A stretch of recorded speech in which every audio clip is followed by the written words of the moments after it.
భర్తీ చేయలేదు. 2-3 పోస్టులు పెంచుతామని చెప్పారు. ఈ రోజు వరకు ఎందుకు పెంచలేదు? టెట్ నార్మలైజేషన్ చేయకుండా ఎవరైనా పరీక్ష పెడతారా? గురుకుల ఎగ్జామ్ అయిపోయింది, ఇప్పటి వరకు ఇవ్వలేదు. కాబట్టి ఈ రోజు నిరుద్యోగ సమస్యలు అనేకం ఉన్నాయి. కానిస్టేబుల్ 168 పోస్టులు ఇవ్వాల్సి వరకు వాళ్ళకి ఆర్డర్ కాపీలు ఇవ్వలేదు.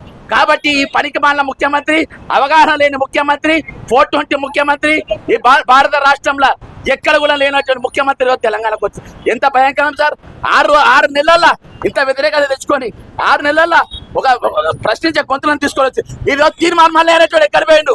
గ్రాడ్యుయేట్ ఎమ్మెల్సీ గెలిచిన తీర్మానం మళ్ళీ అనేటువంటి ఎక్కడ పోయిండు? వెంటనే క్యూ న్యూస్ సబ్స్క్రైబర్స్ మొత్తం అందులో ఒక డిస్ట్రిక్ట్ కావాలి.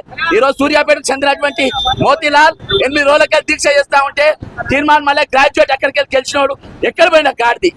కాబట్టి ఈ రోజు రేవంత్ రెడ్డి కొత్త నినాదం ఎత్తుకుంటున్నాం. నిరుద్యోగుల కొత్త నినాదం, వెంటనే రేవంత్ రెడ్డి రాజీనామా చేయాలి. ముఖ్యమంత్రిగా ఉండడానికి ఒక్క నిమిషం కూడా అర్హత లేదు.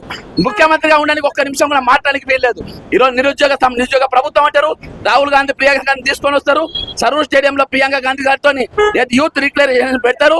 మీరు సంవత్సరం లోపు 2 లక్షల పోస్టులు నింపుతామంటారు. ఇవాళ దాకా మీరు మీ మొక్కల పోస్టు కూడా మీరు నోటిఫికేషన్ ఇవ్వలే పరిస్థితి.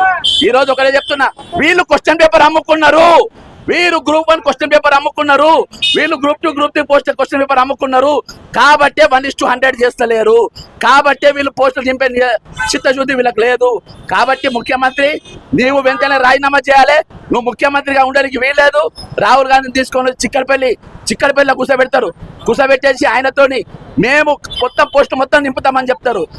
2 లక్షల పోస్టులు నింపుతామని రాహుల్ గాంధీతో చెప్పిస్తారు. అరే రాహుల్ గాంధీ ప్రియాంక గాంధీ కూడా మాట విలువలే కూడా చేశారు. కాబట్టి మేము ఒకటే డిమాండ్, నిరుద్యోగులందరూ ఒకటే డిమాండ్, మీరు ఒకటే డిమాండ్ తో ఉంచుకోవాలి. ఏంటంటే అది రేవంత్ రెడ్డి అంటే వెంటనే రాజీనామా చేయాలి. రేపు తెలంగాణ బంద్కు పిలిపిస్తున్నాం. తెలంగాణ మొత్తం రేపు బంద్ పిలిపియాలి. లైబ్రరీలో ఉన్న ప్రతి విద్యార్థి బయటకు వచ్చిన బోర్డు ఎక్కాల్సిన అవసరం ఉంది. మళ్ళీ దశ ఉద్యమం జరగాల్సిన అవసరం ఉంది. ఆంధ్ర వాళ్ళు పాలన ఉన్నప్పుడు జై తెలంగాణ అంటే వాళ్ళు భయపడేటోళ్ళు. కానీ ఈ రోజు తెలంగాణ పాలకులు వచ్చినాక ఈ రోజు దొంగలు వచ్చిండ్రు, లంగలు వచ్చిండ్రు, 420 వచ్చిండ్రు. ఇంత 420 ముఖ్యమంత్రి అనేటోడు ఈ రోజు ఒక్క నిమిషం కూడా కుర్చీలో కూర్చునే అర్హత లేదు. వెంటనే రాజీనామా చేయాలని చెప్పి డిమాండ్.